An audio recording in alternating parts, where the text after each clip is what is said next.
नाज़रीन, मेरी तरफ से तमाम दोस्तों को अस्सलाम वालेकुम। दोस्तों, आज हम बात करने वाले हैं जनूब मशरक़ी यूरोप में मौजूद दुनिया के एक ऐसे मुल्क की जो 4 सदियों से भी ज़ायद अरसा सल्तनत उस्मानिया का हिस्सा रह चुका है।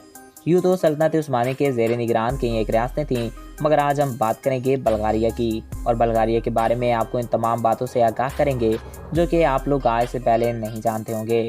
तो वीडियो की जाने बढ़ने से कबल आपसे ये रिक्वेस्ट है कि अगर आपने अभी तक हमारे इस यूट्यूब चैनल को सब्सक्राइब नहीं किया तो इसको सब्सक्राइब करके साथ मौजूद बेल के आइकन को प्रेस करें, ताकि हमारी हर नई आने वाली ऐसी मालूमाती, दिलचस्प और इंफॉर्मेटिव वीडियोस आपको बर वक्त और बआसानी मिलती रहा करें। दोस्तों, जिस तरह तमाम ममालिक के नाम के पीछे कोई ना कोई मतलब छुपा हुआ होता है, बिल्कुल वैसे ही बल्गारिया के नाम के पीछे भी एक मतलब छुपा हुआ है। बल्गारिया नाम यहाँ बसने वाले बल्गारियन कबाइल के नाम पर दिया गया था। ये कबीला कोई तकरीबन 6000 कबल मसीह में, यानी कि आज से 8000 साल पहले यहाँ आकर आबाद हुआ था। इस कबीले के बारे में यही कहा जाता है कि दुनिया में ये पहला कबीला था जिसने सोने के हार बनाए और इन्हीं लोगों ने पहने थे। आज भी बल्गारिया की एक बड़ी आबादी इसी कबीले से ताल्लुक़ रखती है। दोस्तों, बल्गारिया पर पहली बार किसी भी सल्तनत की बुनियाद 680 ईस्वी में रखी गई थी। इससे पहले बल्गारिया में मुख्तलिफ कबीले मुख्तलिफ हुकूमतों के मातहत हुआ करते थे। 680 ईस्वी से तकरीबन 1018 ईस्वी तक कायम होने वाले सल्तनत, जिसके पहले बानी अस्प्रोख अव्वल थे, इन्हें सल्तनत बल्गारिया अव्वल कहा जाता है। इस सल्तनत ने ईसाइयत को खूब फ़रोग़ दिया।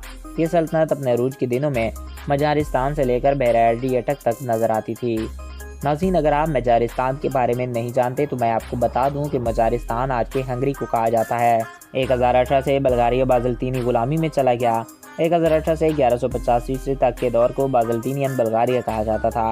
1150 ईस्वी में बाज़ल्तीनियों की ग़ुलामी से निजात पाकर दूसरी बल्गारियन सल्तनत की बुनियाद रखी गई, जो कि 1396 ईस्वी तक कायम रही।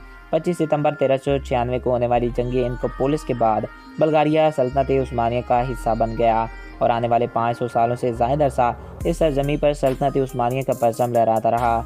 1878 को रूस और तुर्की की जंग के दौरान बल्गारिया में मौजूद आज़ाद के मुतबईयों और आज़ाद के सरबराहान के दरमियान एक मुआहदा तय पाया। ये मुआहदा 3 मार्च 1878 को तय पाया, जिसके बाद इलाकाई हुक्मरानों को सल्तनत उस्मानिया ने खुद मुख्तारी दे दी थी। तो दोस्तों, ये थे बल्गारिया के बारे में चंद दिलचस्प हक़ाइक़। आई होप आपको ये वीडियो पसंद आया होगा और आपकी मालूमात में इजाफा हुआ होगा। अगर आपको हमारा ये वीडियो पसंद आया और आपकी मालूमात में इजाफा हुआ है तो हमारे इस यूट्यूब चैनल को सब्सक्राइब करें और साथ ही बेल के आइकन को प्रेस करें, ताकि हमारी हर नई आने वाली ऐसी मालूमाती वीडियोज़ आपको बर वक्त और बआसानी मिलती रहा करें। एक नए दिलचस्प और इन्फॉर्मेटिव वीडियो में फिर मिलेंगे। अपने प्यारों का ख्याल रखिएगा। मुझे दीजिए इजाज़त। Thanks for watching. अल्लाह हाफिज़।